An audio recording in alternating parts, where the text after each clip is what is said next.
افسر خان یو خبره وکړه چې زما سره صلاح الدین او لیاقت علي باچا ډېره مینه کوي. نو افسر خان چې ستا سره د صدیق سره د جامبر سره د حنیف صاحب سره او یا د میاشلیک باچا سره څوک مینه کوي نو هغه د علاقې سره مینه ده او چې د علاقې سره مینه ده هغه زمونږ سره مینه ده. موږ ستا ډېره شکریا ادا کوو. وروڼو زه به عزت د پاچا کلي د یو غریب کورنۍ سره تعلق ساتم خو چونکې دلته ډېر دغه یم نیم دلته اوسم نو لحاظه د ټولو مشرانو که هغه له سوات نه راغلي که له شانګلې نه راغلي که له کوز بولې نه راغلي که له مخړنۍ نه راغلي او چې څوک چې زه یې نه پوهېږم یا یې پېژنم د ټولو شکریا ادا کوو چې تاسو په دې کار کې څومره تکلیف تېر کړو د دې اجر به تاسو له خدای درکوي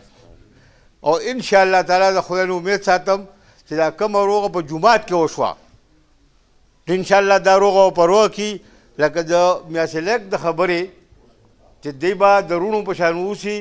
موږ به پکې خپل کوشش کوو د رشته دارانو په شان به اوسي د یو بل سره به تعلق ساتي د یو بل سره په جومات کې مونږ شریک کوي او لحاظه زه ورته سوال کوم چې د دې جومات په خاطر د دې مشرانو په خاطر دا روغه په روغه وساتئ. ډېره ډېره مهرباني.